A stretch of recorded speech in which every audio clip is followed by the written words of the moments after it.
We're joined by Dr. Gene Douglas. He is a Republican candidate for U.S. House in that 2nd Congressional District, up around the Triangle area, if you're watching outside the Raleigh-Durham. Yep, challenging Deborah Ross, the Democrat. You've done this a time or two, Dr. Douglas, running for federal office. Why bring it to North Carolina, and why run in this district? Well, I came to teach chemistry at UNC Pembroke in 2005. And so all the different places I've run, I've been working as a chemist or as a chemistry professor or science teacher. And so basically, in the different places where a suitable Republican didn't represent me in my district or my state, I would just be involved in Republican politics as a normal person. But when I got in areas where I could contribute something, and I told you a story in our initial chat about why I got involved in politics in the first place, which kind of dragged me into it. I decided that I would take on the incumbent on that policy, and I had a great time running for U.S. Senate in Hawaii in '98 and 2000, and basically I went after Senator Daniel Inouye because he helped destroy the Hawaii sugar industry, all on his own. Now you went to New Hampshire too. Yeah, well, I got a job teaching chemistry in New Hampshire from Hawaii. And basically, I ended up running for Congress there because conservatives asked me to, as a conservative alternative to Charlie Bass. And so, but Charlie Bass is a Republican. Well, he's a rhino Republican. And basically, President Bush was president at the time, and he would not support President Bush's agenda in Congress. He voted with the Democrats. And particularly on the issue of abortion, he wouldn't even support the abortion ban. So it's a situation where conservative pro-life people and New Hampshire pro-life, Right to Life was very active at the time, along with Gordon Humphrey, part of that group. And I was very happy to run as a conservative alternative, and I had a great time. And Charlie Bass beat Katrina Sweat, which was what really mattered anyway. Then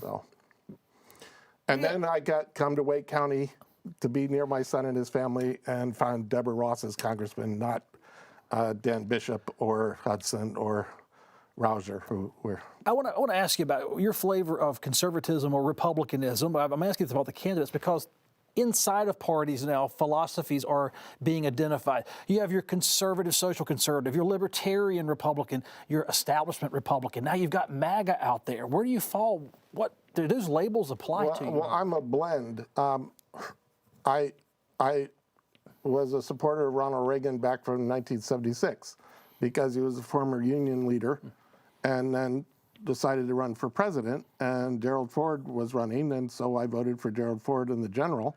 But it's a situation where basically I thought that Ronald Reagan would have a different kind of politics for Republican politics, and it paid off royally.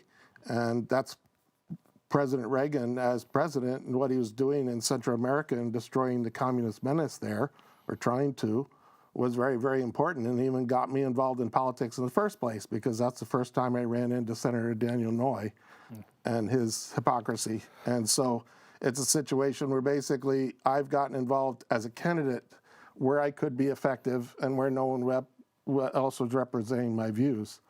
And yet I feel it's very, very important to, as part of the 2nd District, if I represent the district, to represent everybody, not just the narrow special interest groups of things, libertarians, Republicans, Democrats, unaffiliates, everybody, in a proper, responsible way to help the government do its job the federal government do its job of interstate commerce, regulation, and against foreign enemies and domestic enemies. You know, looking through your campaign, it's a conservative platform. You want lower taxes, you want smaller government, local school control, pro-life from conception through natural death. Correct. Does that play with 2nd District voters, or do you just want an alternative out there to let people have something, I guess, as opposed to another platform? Well, I believe it does, because basically, a lot of 2nd District voters want it regulated. They went along with the Republican General Assembly in North Carolina and voted to regulate it, that it would not happen before 12 weeks. And so it's a situation where they're welcome to regulate it. But my view is that it should be protected from conception all the way through natural death. And the thing is to use birth control methods that essentially kill the child that results from it instead of abstinence or instead of sterilizing themselves, I think is irresponsible. And I do not believe the killing of unborn children is appropriate, and it should definitely not be paid for by taxpayer supports. But basically, it's very personal to me because my mother went through hell, and at least three of her grandchildren were killed by older siblings.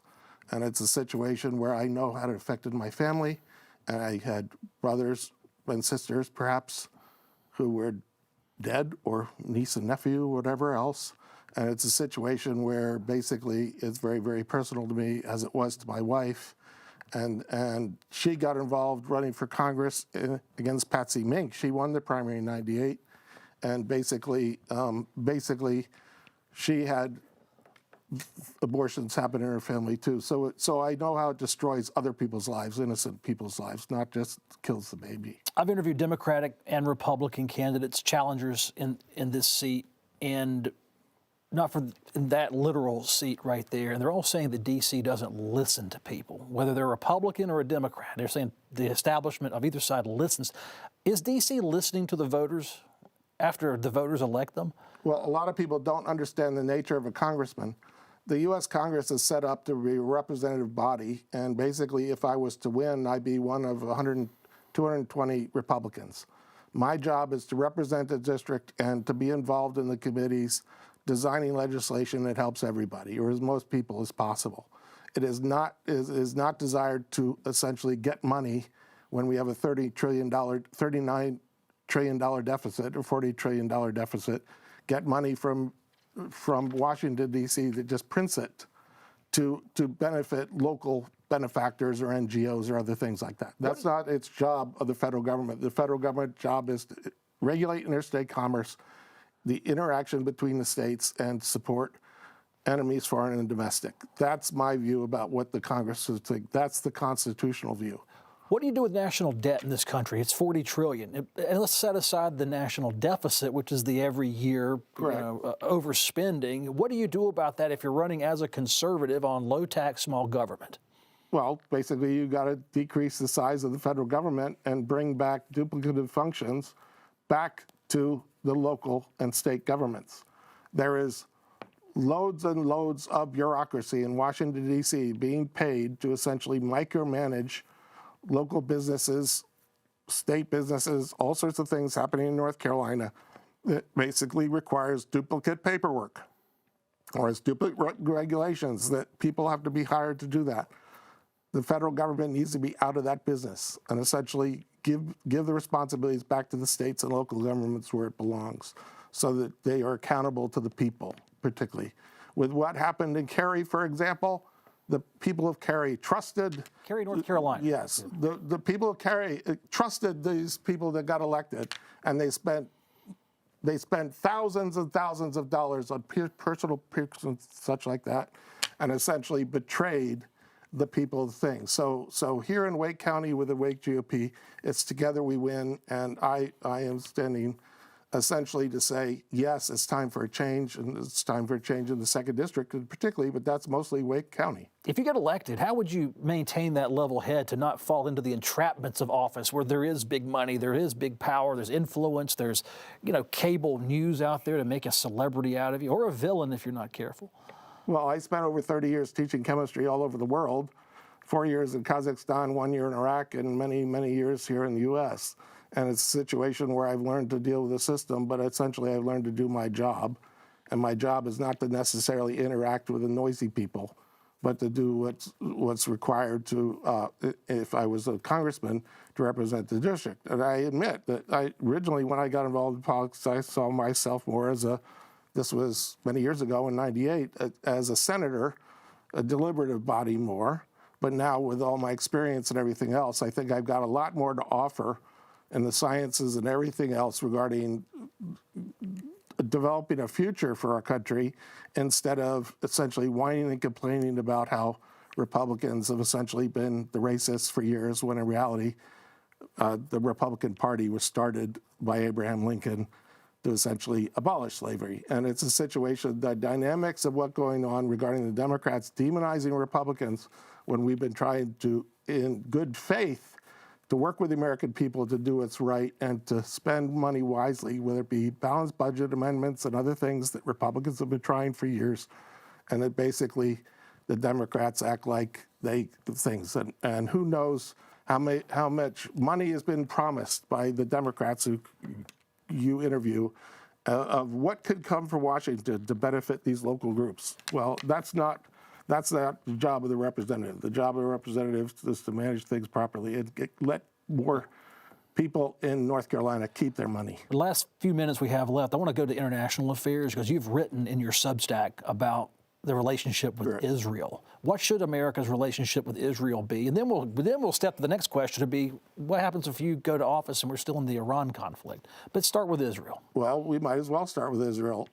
Iran, the government of Iran since the Shah, before the Shah, they had good relations with Israel because of Esther, the book of Esther. And that basically it's related.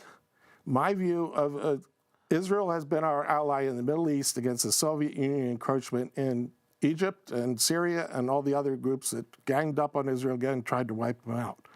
That's all related to the communist atheists and the Nazis in Germany and others that wanted to destroy the Jewish people. Well, the Jewish state was set up as Israel, essentially, which was another return from all over the place, back to Israel, and basically the UN decided to give it a state where they could live in peace and such like that.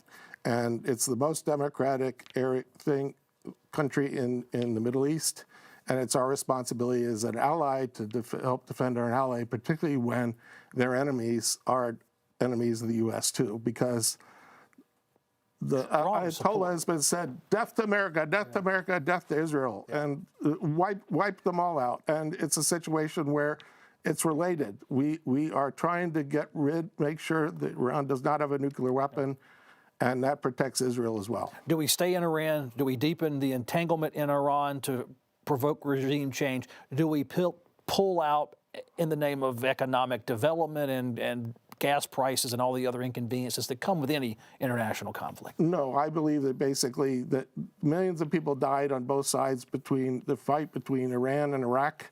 And I think President Trump is doing the right thing in defanging Iran, so essentially makes them impotent so they're unable to attack their neighbors effectively, and so that there will not be millions of people dying like there was in Iraq and Iran fighting for years. And it's a situation where basically I worked for a year in the Kurdish area of Iraq at the American University in Iraq, Soleimani. And President Trump, when he became president, helped get rid of ISIS by helping Peshmerga and the Iraqi army destroy ISIS, as well as destroy the Shiite groups that were sponsored by Iran. So yes, it all works together, and we help our allies in the Middle East. If people in the 2nd District or North Carolina or around this world want to know more about the Gene Douglas campaign, how can they look you up? Well, I have my website. It's very simple. It's gdouglas with 2 S's.us. I have a Substack, so I've got a lot of information there, and I did it on purpose because I want it to be an educational site, not just a site with bells and whistles that doesn't tell anybody anything. This is Dr. Gene Douglas, the GOP candidate for the 2nd U.S. Congressional District, challenging Democratic incumbent Deborah Ross up in the Triangle region of North Carolina. Dr. Douglas, thank you so much for your time and your insight. Well, thank you very much for your time, too. I appreciate it, and God bless everybody in North Carolina. I want to represent everybody properly. Thank you.